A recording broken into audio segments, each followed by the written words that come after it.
Como estão vocês que nos acompanham no canal Estudos Espíritas por Angélica e Ricardo? Espero que bem.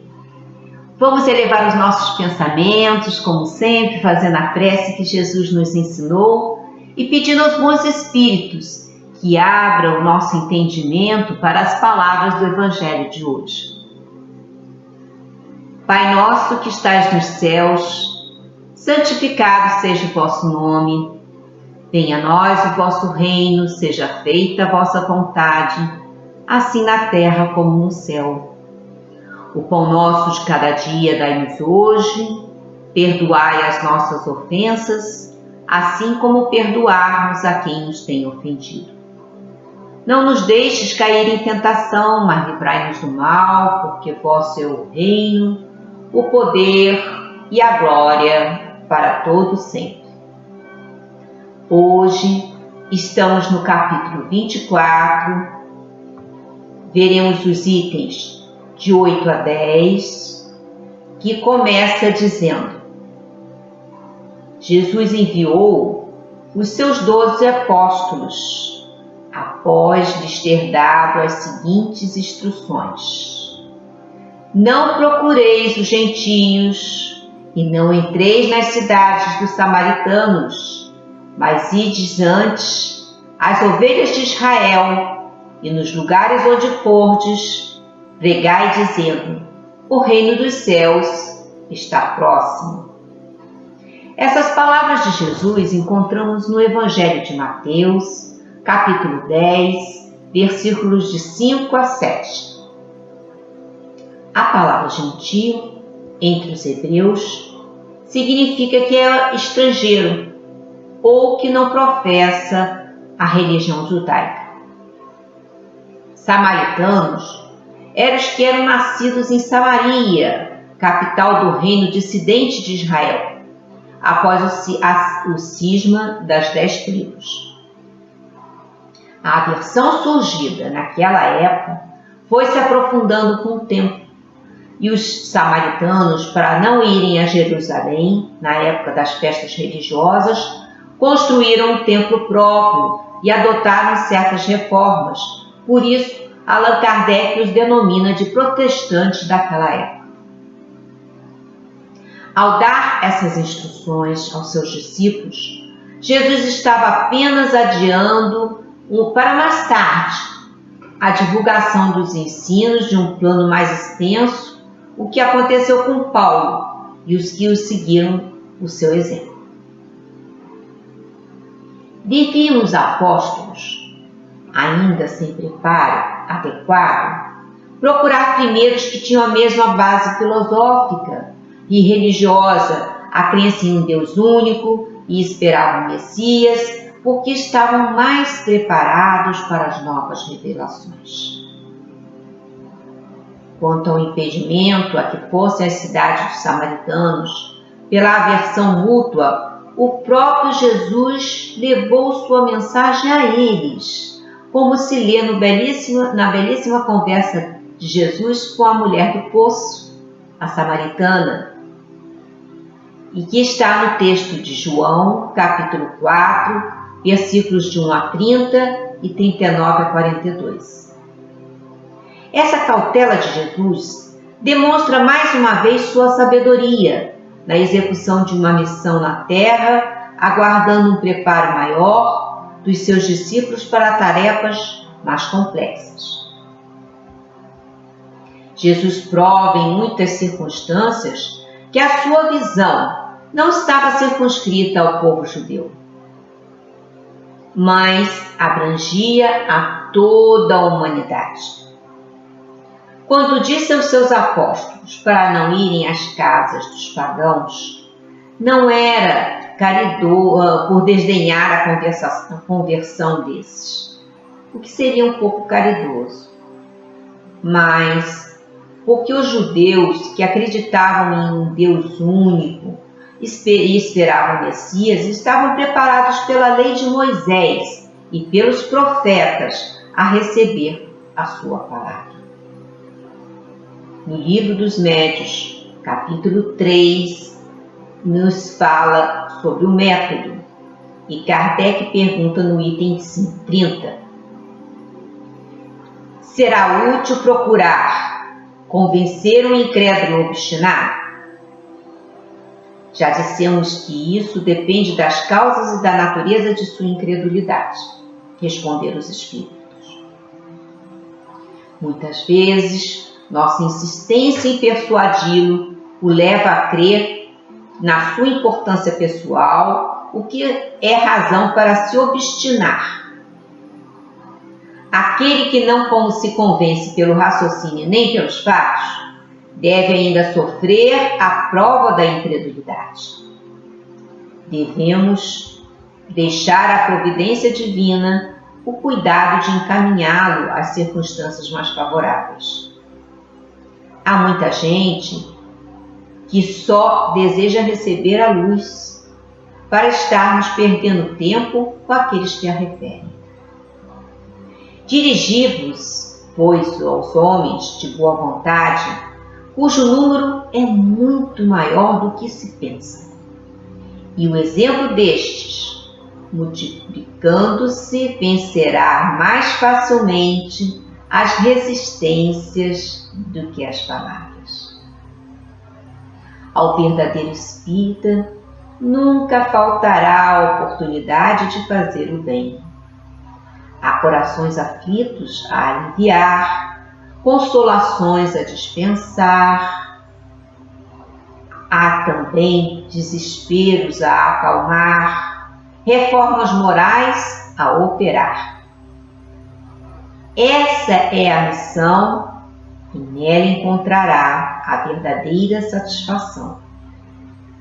O Espiritismo impregna a atmosfera, expande-se pela própria força das circunstâncias e porque torna felizes aqueles que o professam.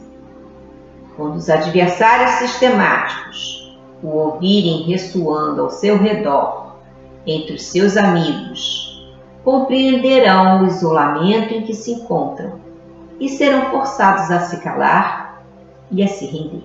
Já no livro Estudando o Evangelho com Bezerra de Menezes, temos que infinitos recursos são endereçados aos homens com o sublime propósito de auxiliá-los em seu programa renovador.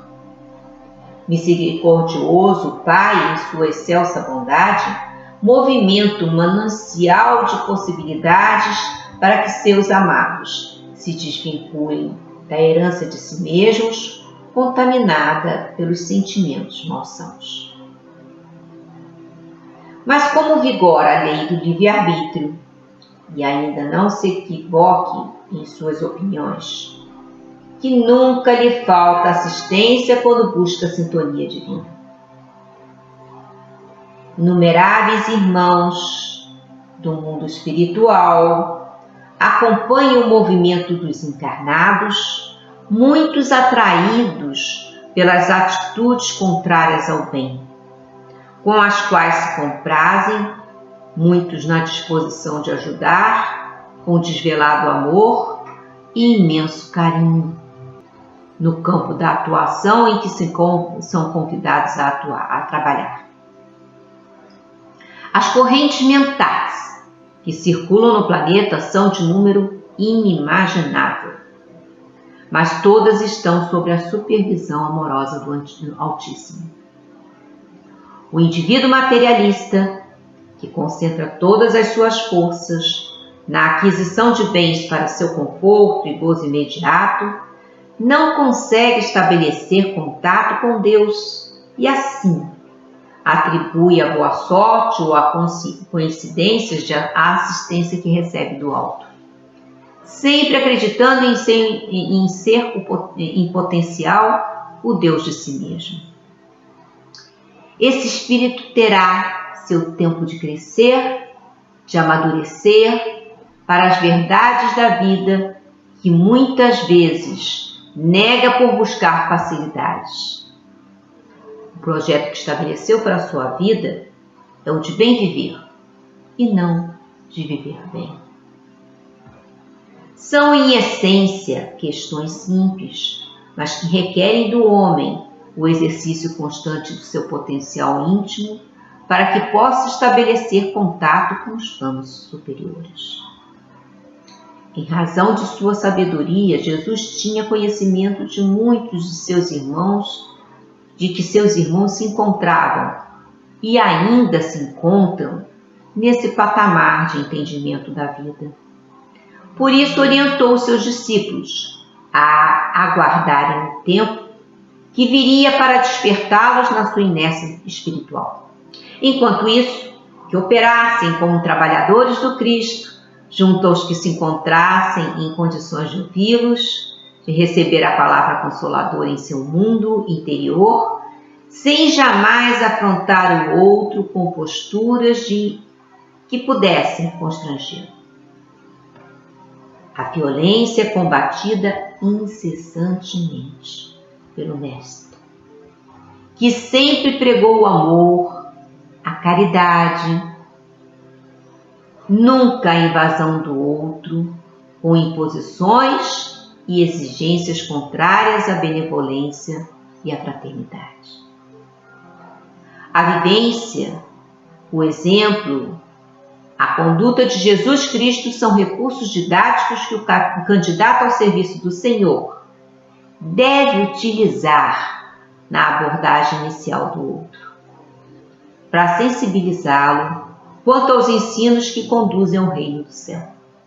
Que o operoso discípulo auxilie, ampare os necessitados, um a um, sem desejo de arrebatar multidões que ainda se encontram distantes da mensagem da vida eterna. O tempo tem sua sabedoria, e ainda que tarde, ninguém ficará imune às leis do progresso e do trabalho, visto que a evolução é processo inerente ao espírito. No livro Intérprete de Deus, o Arquétipo do Amor, na página 255, encontramos: a vida muitas vezes pede que haja foco em objetivos, em alvos que precisam e devem ser alcançados para que a evolução aconteça.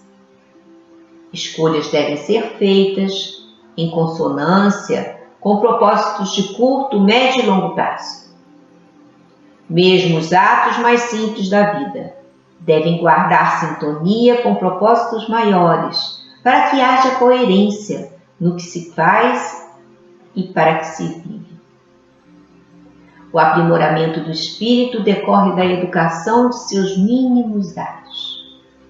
No propósito de ascensão, o ser humano deve buscar agir com coerência, equilibrando suas tendências internas, que vigoram em seu mundo íntimo, com aquilo que pratica. O ser humano deve focar sua vida na integração à consciência, de habilidades e competências para viver no mundo, tornando um lugar onde todos possam viver felizes. O espírito deve, quando tomar consciência de sua imortalidade, ocupar-se prioritariamente da aquisição de valores e na construção de uma sociedade melhor de ser vivida.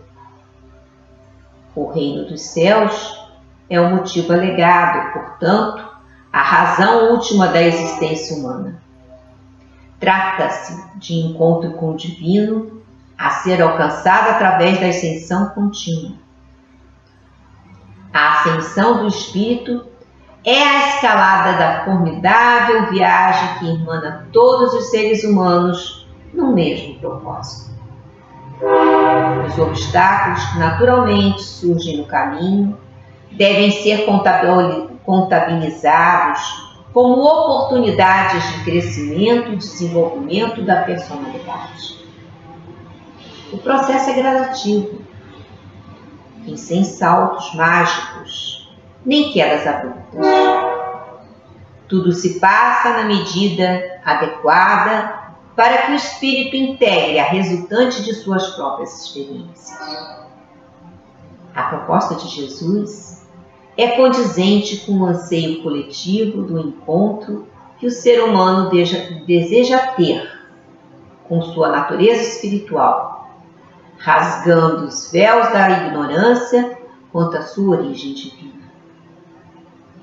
Seu reino acontece na intimidade de seu próprio ser, sendo um estado permanente de bem-estar e de felicidade, na convivência com seus pais. O convite revela a necessidade de pôr em movimento para que alcance um maior número e dissemine em todos os ambientes. Quando uma pessoa alcança o estado de paz interior, de sabedoria e de felicidade, passa a se ocupar com o progresso coletivo. Essa condição faz a personalidade transbordar em amor e em criatividade a serviço do bem e da melhoria das condições de vida em sua volta.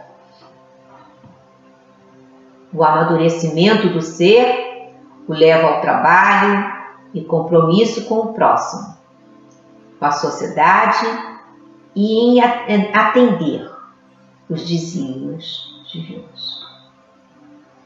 No tempo de Jesus, e em consequência das ideias restritas e materiais que o dominavam, tudo era circunscrito, localizado. A casa de Israel era um pequeno povo. Os gentios eram pequenos povos circunvizinhos. Hoje, as ideias se universalizam, se espiritualizam. A nova luz não é privilégio de nenhuma nação. Para ela não existem barreiras. O seu foco se distribui por toda parte e todos os homens são irmãos. Mas os gentios também se encontram por toda parte e da qual a verdade triunfa pouco a pouco, como o cristianismo triunfou sobre o paganismo. E não é mais com armas de guerra que se pode combatê-los, mas sim com o poder da ideia. Senhor, fazei de nós instrumentos da vossa paz. Onde houver ódio, que levemos o amor.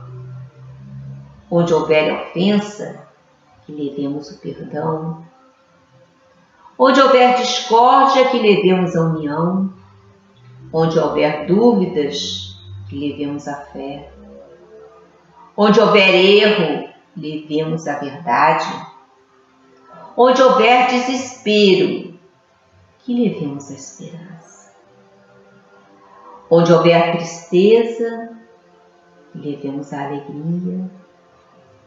Onde houver trevas, que levemos a luz. Ó Mestre, fazei de que procuremos mais consolar do que ser consolados, compreender do que ser compreendidos e amar mais do que sermos amados. Porque é dando que se recebe, é perdoando que se é perdoado e é morrendo que nascemos para a vida eterna. E assim, neste Jesus, roguemos que permitas que os teus mensageiros visitem também os nossos lares, neste momento, higienizando cada canto e recanto, deixando todos os ambientes as vibrações harmoniosas do teu profundo amor e depositando em nossas águas os medicamentos necessários para o nosso equilíbrio físico, mental e espiritual. Possamos vibrar sempre para que a paz, o amor e a harmonia estejam por toda parte entre nós. Que possamos pedir uma vibração por nós mesmos e deixar aquela vibração onde ela se faça mais necessária. Vamos agradecer por tudo aos bons espíritos que nos auxiliam, aos obstáculos que surgem em nosso caminho para nos fazerem crescer. A Jesus que veio até nós revelar a face amorosa do nosso Pai, nosso Criador. E ao nosso Pai maior, que tudo providencia para que sejamos felizes. Obrigada a você. Se gostou, dê o seu positivo. Inscreva-se neste canal, faça um comentário ou uma crítica e clique no sininho, pois todas as vezes que houver uma nova postagem, você receberá um aviso. Muito obrigado e muita paz.